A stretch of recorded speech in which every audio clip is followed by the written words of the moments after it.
Good morning friends. नमस्कार दोस्तों, आप सब कैसे होंगे। आशा करता हूँ कि सब आप लोग अच्छे होंगे, मस्त होंगे और घर पे ही रह रहे होंगे, लॉकडाउन का पूरा पालन कर रहे होंगे। आज इसी के साथ हमारा आज सेकंड वीडियो है पर्वत श्रृंखला का। और मैंने इससे पहले पर्वत के बारे में आपको समझाया भी था कि पर्वत होता क्या है, टाइप ऑफ माउंटेन कौन कौन से होते हैं, और उत्तर भारत के पर्वत के बारे में आपको मैं बता चुका हूँ। आज हम आपसे फिगर में आप देख भी रहे होंगे कि ये हमारा आपका दक्षिण भारत का है, और हम आज बात करेंगे दक्षिण भारत संबंधित पर्वत श्रृंखला की, जिसे हम बोलते हैं प्रायद्वीप पर्वत कहा जाता है। तो क्वेश्चन जो इसमें बहुत सारे क्वेश्चन आपके एग्जाम में मिलेंगे कि दक्षिण भारत की सबसे ऊंची चोटी कौन सी होती है, पूर्वी घाट की सबसे ऊंची चोटी कौन सी होती है, विंध्याचल श्रेणी क्या है, सतपुड़ा, आरावली, ये बहुत सारी चीजें होती हैं। आज आप वीडियो अंत तक देखिएगा और आपको सारी चीजें एक से एक चीजें आपको मैं बताऊंगा और क्लियर कराता चलूंगा साथ में। तो चलिए इसी के साथ हम अपना वीडियो शुरू करते हैं। तो हमारा देखिए, तो पहले बात करते हैं। मैंने आपको बता दिया कि उत्तर भारत में आपका हिमालय रेंज फैला हुआ है, और जैसे ही उत्तर भारत से आप थोड़ा सा नीचे आएंगे तो आपका शुरू होगा, पहला तो आपको पड़ेगा आरावली पर्वत श्रृंखला। क्या पड़ेगा? आरावली पर्वत श्रृंखला। देखो, आरावली पर्वत श्रृंखला जो है आपका गुजरात से लेके राजस्थान से ऐसे होते हुए हरियाणा और दिल्ली तक है।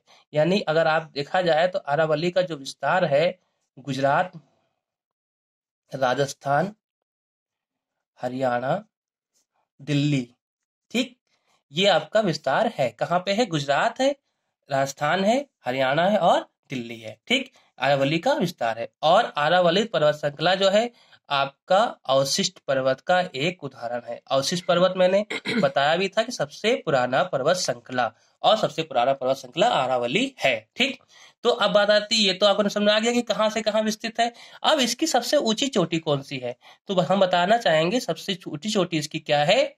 गुरु शिखर। क्या है? गुरु शिखर, जो आपकी 1782 मीटर की हाइट है। कहाँ पे है ये? राजस्थान में है, माउंट आबू। कहाँ पे है? माउंट आबू का स्थान पड़ता है कहाँ पे? राजस्थान में। वहीं पे आपका गुरु शिखर है। अगर क्वेश्चन में पूछा जाता है कि आरावली की सबसे ऊंची चोटी कौन सी है, तो आप क्या बताएंगे? गुरु शिखर। इसी के साथ अब आप गुरु शिखर से नीचे आएंगे तो आपको मिल पता चलेगा विंध्याचल पर्वतमाला। विंध्याचल पर्वतमाला का जो विस्तार है वो गुजरात से होते हुए एमपी है, एमपी से आपका बिहार है, यूपी और छत्तीसगढ़ होते हुए ऐसे ही निकल जाता है।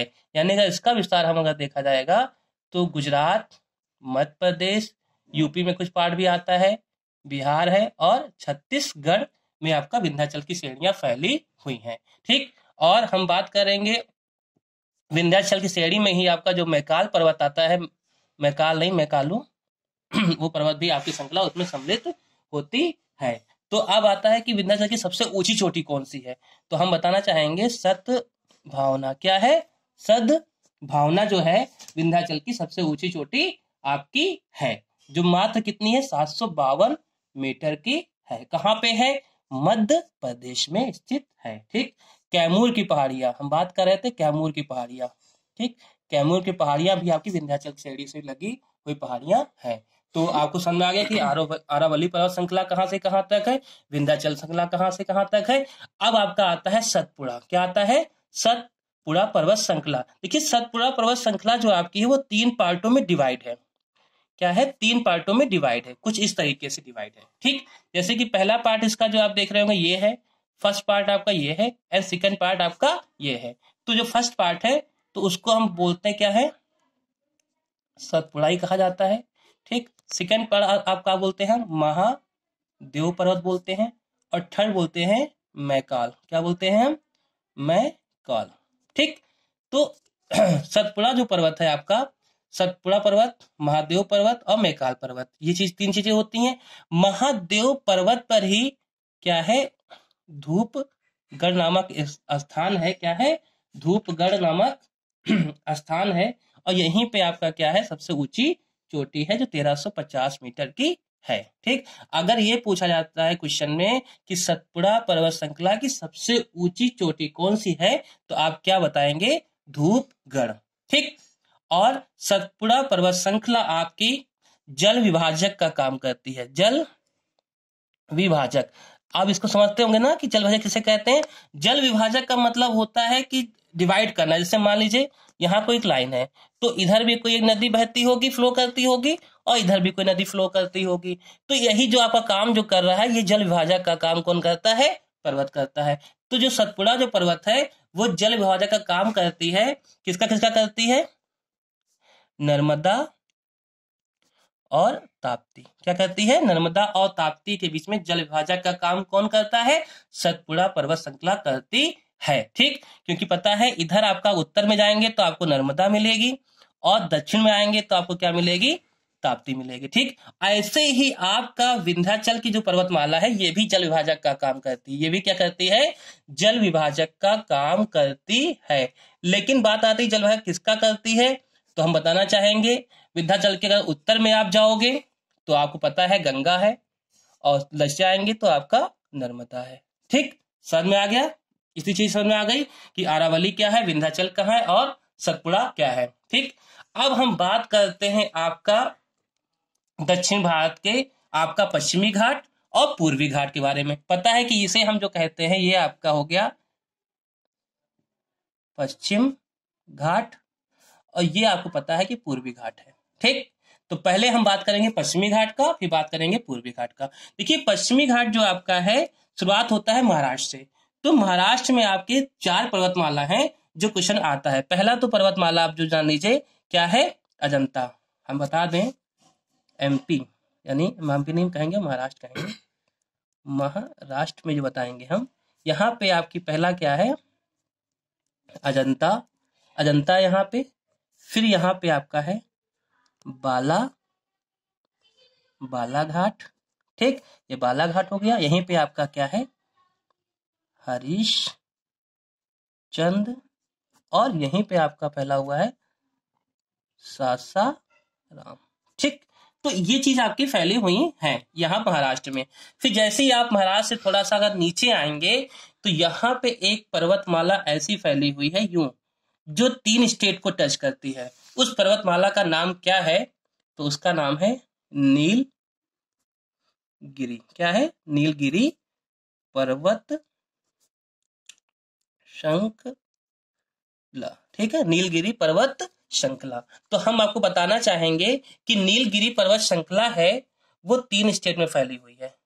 ठीक, पहला आपका आता है कर्नाटक, केरल और तमिलनाडु। ठीक, कर्नाटक, केरल, तमिलनाडु। तो ये क्वेश्चन में पूछा जाता है कि त्रिसंधि के रूप में कौन सी पर्वतमाला होती है, त्रिसंधि का काम करती है? तो त्रिसंधि का काम आपका करता है नीलगिरी पर्वत श्रृंखला, क्योंकि नीलगिरी पर्वत श्रृंखला कर्नाटक, केरल और तमिलनाडु के बीच में स्थित है। और इसकी सबसे ऊंची चोटी कौन सी है? वो आपने बहुत सुना होगा, डोडा बेट्टा। क्या है? डोडा बेट्टा, जो आपका ऊंचाई है 2637 मीटर। और डोडा बेट्टा ही आपका क्या है? दक्षिण भारत का सेकेंड लार्जेस्ट चोटी है। सेकेंड लार्जेस्ट है, फर्स्ट नहीं, सेकेंड लार्जेस्ट है। अभी हम बताएंगे फर्स्ट लार्जेस्ट कौन सी है। तो जब आप नीलगिरी पर्वत से थोड़ा सा नीचे आएंगे तो यहाँ पे भी एक पर्वतमाला पड़ती है। उस पर्वतमाला का नाम क्या है? अन्नामलाई। क्या है?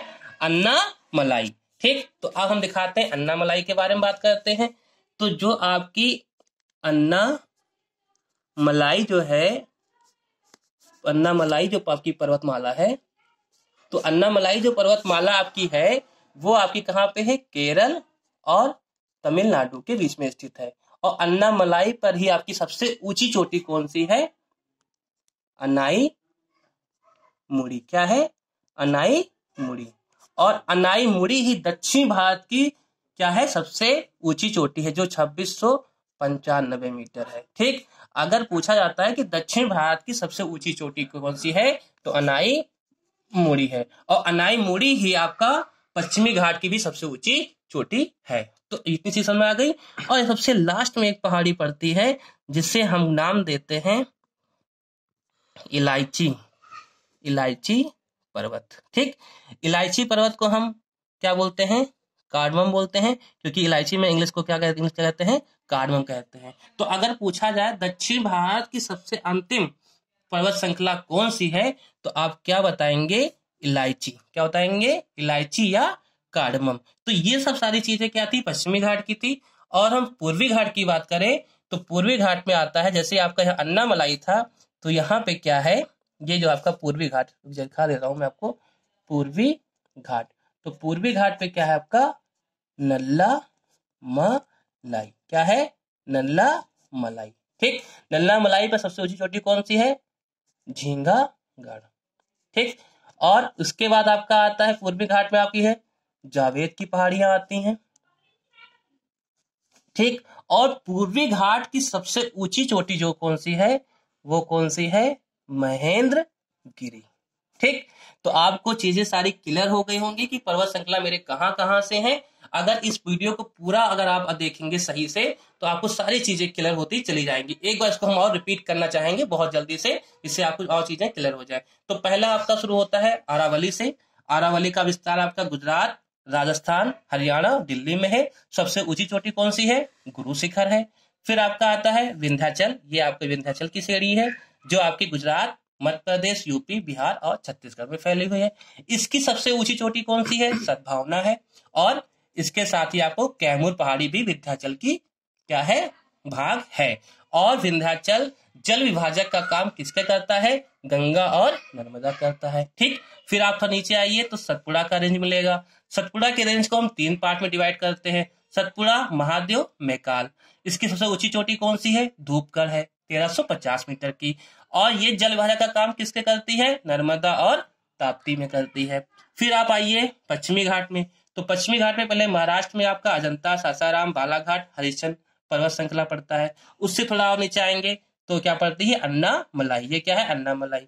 और सॉरी नीलगिरी, सॉरी ये नीलगिरी है, नीलगिरी पर आती है। तो नीलगिरी क्या करती है, त्रिसंधि काम करती है, कर्नाटक, केरल और तमिलनाडु। इसकी सबसे ऊंची चोटी कौन सी है, डोडा बेटा हो गई। ये आपकी सेकंड लार्जेस्ट है, सेकंड लार्जेस्ट है। फिर और नीचे आएंगे तो आपका आएगा अन्नामलाई। अन्नामलाई पे क्या है, सबसे ऊंची चोटी अन्नामुड़ी है जो सबसे फर्स्ट है आपका दक्षिण भारत की। फिर सबसे लास्ट में कौन सी आती है पर्वत श्रृंखला, इलायची आती है। तो ये सारी चीजें क्लियर हो गई होंगी और एक बार आप इसको और सही से देखेंगे तो आपको और भी चीजें अच्छे से क्लियर हो जाएंगी। और मैं बताना चाहूंगी दोनों वीडियो देखने के बाद आप प्रैक्टिस सेट सॉल्व कीजिएगा और डेफिनेटली आपको इन दोनों वीडियो से फायदा मिलेगा। अगर वीडियो आपको अच्छी लगी हो, समझ में आया हो तो इसको लाइक करें, शेयर करें और सब्सक्राइब करें, अपने दोस्तों को भी शेयर करें। धन्यवाद।